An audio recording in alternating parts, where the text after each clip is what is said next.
What is up, you guys? Nomicon here, bringing you my perspective as to what everything is bringing us.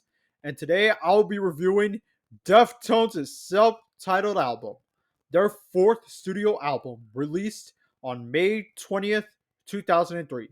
While not as commercially successful as its predecessor, White Pony, it was still successful both commercially and critically.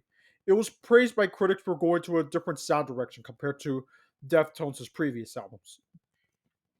Although at the time of its release, the change was divisive.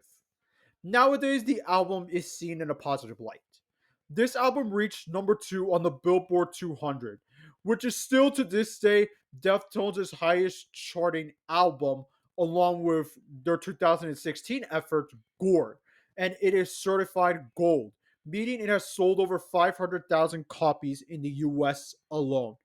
Self-titled would have topped the charts, but the reason why it did was because of Stains' 15 Shades of Grey selling more copies. That is, excuse me, but that is actually sad. But I'm glad that Deftones is more relevant nowadays, even though that Stain is still around on hard rock radio.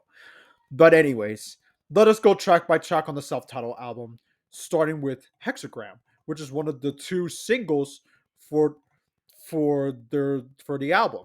And and this song reminds me of most of the songs from Around the Fur. Only this time the production feels a lot more polished. This song sets the tone for what the album has to offer. It's still heavy, but it's more softer than its predecessors. Not my favorite song in the album, as it gets pretty repetitive, but it's not bad. It's not a bad song. It's not it, but it's not a bad song. But it's not a favorite of. It's not a favorite of mine. The next song is called Needles and Pins. This album was produced by Terry Date, who has worked with the band since their debut album, Adrenaline. The self titled album was the last album Date has worked on with the band until their most recent album, Ohms. The next song is the most popular song in the album, Minerva, the lead single for the self titled album. When this song came out, it got mixed reactions because it went on a different musical direction.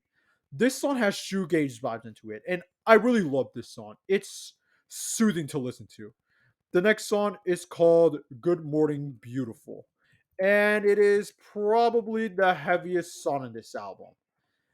And this reminds me of their White Pony days, going from the production, the instrumentation, how Chino sounds. It would fit right into White Pony. And considering that White Pony is my favorite Deftones album, that's a compliment. The next song is called Deathblow. This is probably my favorite song in the album. There's something so ominous about this song that really clicked with me. Chino sounds great in this song, along with the production being fantastic, great instrumentation. The ending of this song is beautiful, honestly. The next song is called When Girls Telephone Boys. Honestly, the we go from my favorite song on the album to my least favorite song on the album. Honestly, like I feel like this song doesn't have a structure.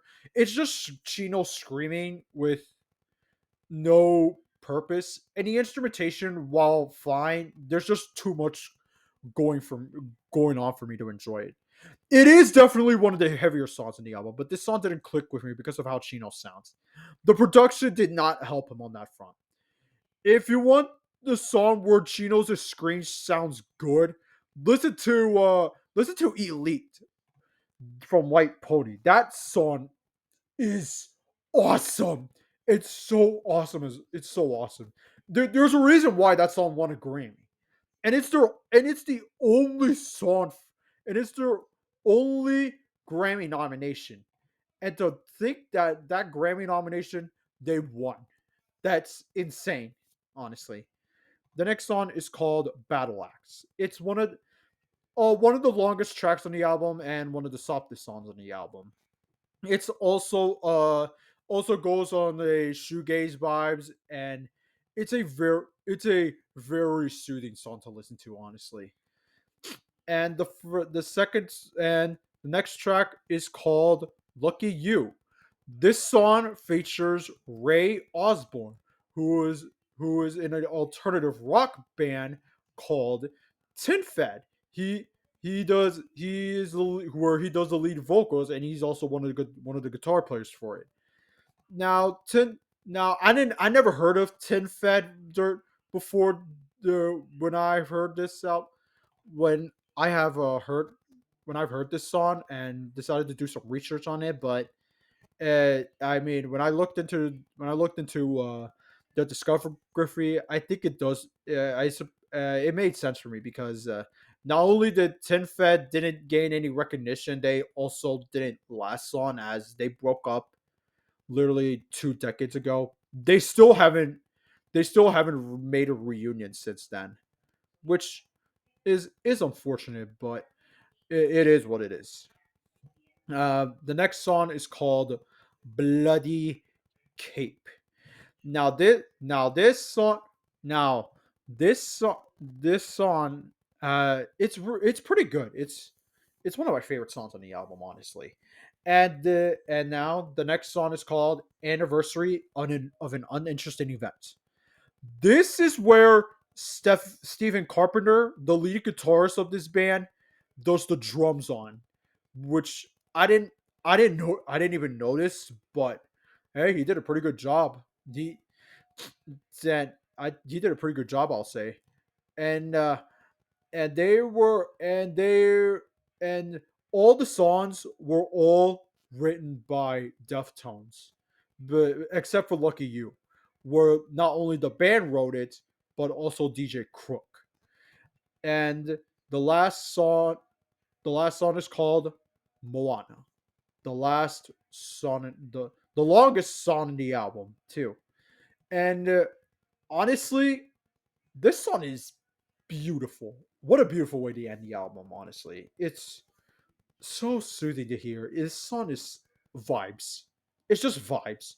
Even though Chino does even though Chino does scream is does screaming this song, it sounds so soothing to listen to, honestly. Anyways, this song is great. I am so glad people look back on this album with a positive light because back then that was not the case. People a lot of people expected their next album to be a successor to White Pony, it being a new it being an another alternative metal album, but not many people realize that not many people realize that album also has some shoegaze and trip hop elements in there. Only it's just that this time in the self-titled album, they just put they just now heavily emphasize on on those two aspects, which yeah, I guess this goes to show you that they just wanted another heavy metal album from Deftones. But I am glad that people I am glad that it's now looked on differently now because I would say this is one of their best. I would definitely say this is a great album. Although there are songs that I don't particularly care for, that that doesn't degrade my enjoyment from this album. It's very good. It is a great album that I would highly recommend you guys listening to. And if you are someone that is new to Deftones and wants to check out the band, I would definitely recommend I would definitely check this album out. Although I would greatly recommend I would more so say check out White Pony first because they are an alternative metal band after all. But I but the Deftones self-titled album is no slouch as well. So for me, Deftones self-titled album gets a 4 out of 5. So for those of you that have heard Deftones' self-titled album, did you like it? Did you hate it? Let me know in the comments down below. Make sure you subscribe to my channel if you haven't, and make sure you follow my Instagram, Backblogged, and Letterboxd down in the description down below. And if you want to listen to the album yourself, I'll put the link to it down in the description down below. You you are you you won't regret it. Trust me. It's a really good album. It's a great album. But otherwise, this is Namicon. I'll see you next time.